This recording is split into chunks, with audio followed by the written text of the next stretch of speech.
Sarawak telah mula membekal elektrik ke Sabah. Mendedahkan perkara itu, Premier Datuk Patinggi Tan Sri Abang Johari Tun Openg berkata ekspor tenaga ke negeri tersebut bermula Khamis lepas menerusi grid Sarawak.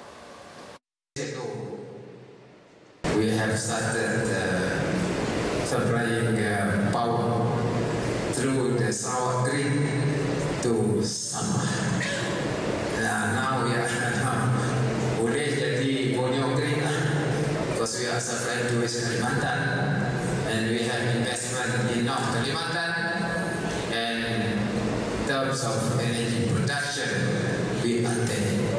Beliau berkata demikian semasa berucap pada majlis menandatangani perjanjian pemegang saham di antara PMB Aluminium Sendirian Berhad dan Bintulu Capital Sendirian Berhad.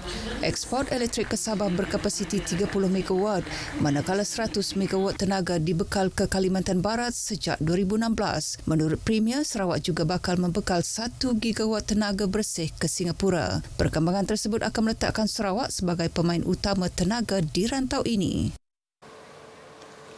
Pada majlis sama, Premier berkata Sarawak kini tumpuan pelabur asing dalam sektor tenaga solar berskala besar.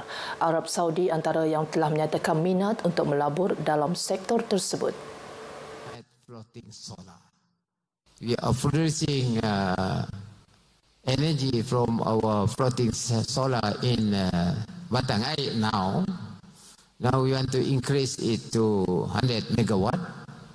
And the same will apply to Bakun, Murun, and also Bali.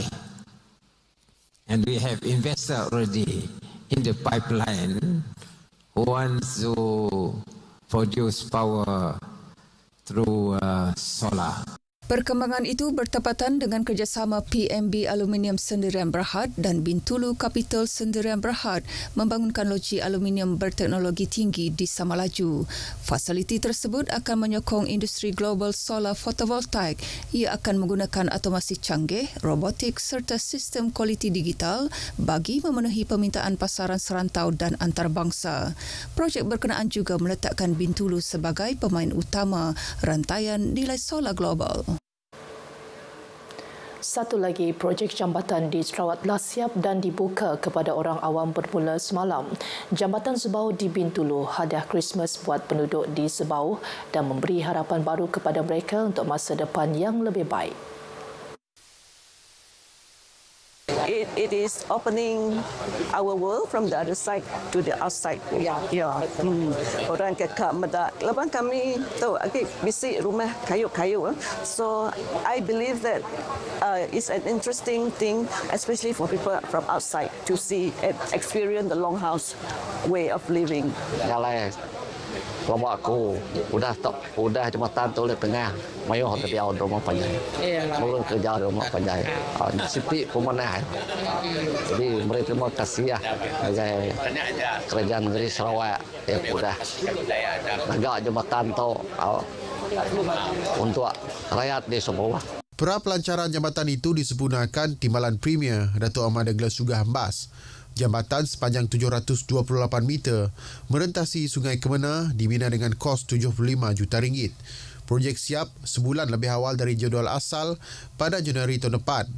Ia menggantikan sepenuhnya perkhidmatan feri sebelum ini. Opening for the rakyat di kawasan ini untuk them to communicate with Bintulu, be more easier, seamless, tidak perlu pakai ferry lagi. So today ferry is saying goodbye to Sebau, which is a good development to see, to indicate that we progress forward. Jadi kita berharap rakyat menggunakan ini untuk meningkat kehidupan, meningkat pendapatan mereka. Datuk Ahmad Douglas berkata pembinaan banyak projek jambatan bukti komitmen kerajaan negeri memperkasa pembangunan infrastruktur luar bandar. Siapnya jambatan itu diyakini akan membawa perubahan besar kepada lanskap fizikal dan sosioekonomi daerah Sebau. 7 sekolah di Kapit kini mendapat bekalan air bersih yang lebih stabil dan selamat menerusi pelaksanaan projek Telaga Tiup. Sekolah tersebut antara 11 sekolah di bahagian itu yang diluluskan bagi projek berkenaan. Menteri Kerja Raya Datuk Seri Alexander Nantalinggi semasa penyerahan projek yang telah siap di SK Rantau Panjai berkata keseluruhan projek melibatkan peruntukan 11.48 juta ringgit. Makna dia kalau kita bagikan kurang lebih 1 juta lebih satu sekolah lah. Jadi dan juga kapasiti keluaran air dia adalah lingkungan 10,000 liter sehari.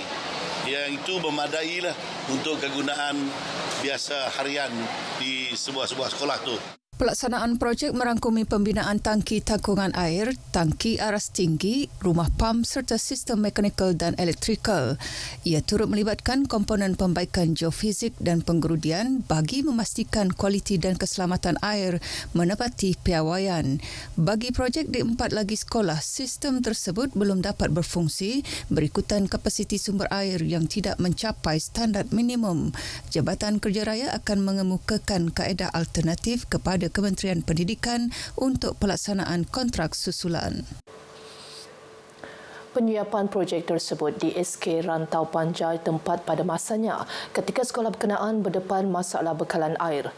Ia susulan empangan air bagi sistem air graviti musnah akibat tanah runtuh Oktober lalu. Sejak itu, warga sekolah terpaksa bergantung kepada bekalan air hujan selain membeli bekalan air minum dari Pekan Kapit. Siapnya projek Telaga Tiup telah memudahkan urusan warga sekolah mendapatkan bekalan air bersih yang selamat diminum. Empangan yang kita buat, sekolah buat sendiri, tapi malangnya empangan tersebut telah totally collapse, tak dapat digunakan atas masalah tanah runtuh. So sekarang sekolah tak ada punca bekalan air. So air hujan dan juga terpaksa ambil air sungai untuk membasuh dan air mineral yang dibeli untuk memasak untuk murid. Kalau macam tidak hujan 2-3 hari, kita tak ada sumber air. Ya, kami sangat gembira, kami sangat beruntung betul kerana salah satu mendapat projek ini di sini, terutama untuk anak-anak murid. Kita ucapkan terima kasih lah. Projek Telaga Tiup ni sekian lama kita telah menunggu. Akhirnya pada hari ini telah diserahkan kepada kementerian kita dan pihak sekolah amat berterima kasih lah. Pelaksanaan projek tersebut ternyata membantu meningkatkan kemudahan asas pendidikan sekolah di pedalaman Sarawak. Sementara itu, warga SMK Kanawit kini dapat menikmati persekitaran pengajaran dan pembelajaran yang lebih kondusif dengan siapnya projek penggantian 18 bilik kelas di sekolah berkenaan. Projek dengan kos RM49.9 juta untuk melibatkan penyediaan pelbagai kemudahan lain. Antaranya blok pentadbiran, bengkel reka bentuk dan teknologi, mamal sains dan komputer, surau serta 2 gelanggang permainan. Turut dibina kemudahan sokongan lain seperti pondok menunggu, pondok basikal dan pondok pengawal. Menteri Kerja Raya Datuk Seri Alexander Nantalinggi semasa menyerahkan projek itu kepada Kementerian Pendidikan berpuas hati dengan pelaksanaan projek. Projek yang bermula Januari 2023 siap 5 November lalu iaitu 2 bulan lebih awal dari jadual asal. Dengan adanya infrastruktur yang moden dan selamat, diharap dapat memberi keselesaan kepada warga sekolah dan setiap aktiviti dapat dijalankan dengan berkesan. Kementeriannya pula terus komited memastikan projek rakyat terutamanya di luar bandar dilaksana mengikut jadual dan piawaian yang ditetapkan. Sekian berita pagi Sarawak. Ikuti Stadium RTM selepas ini. Salam Malaysia Madani.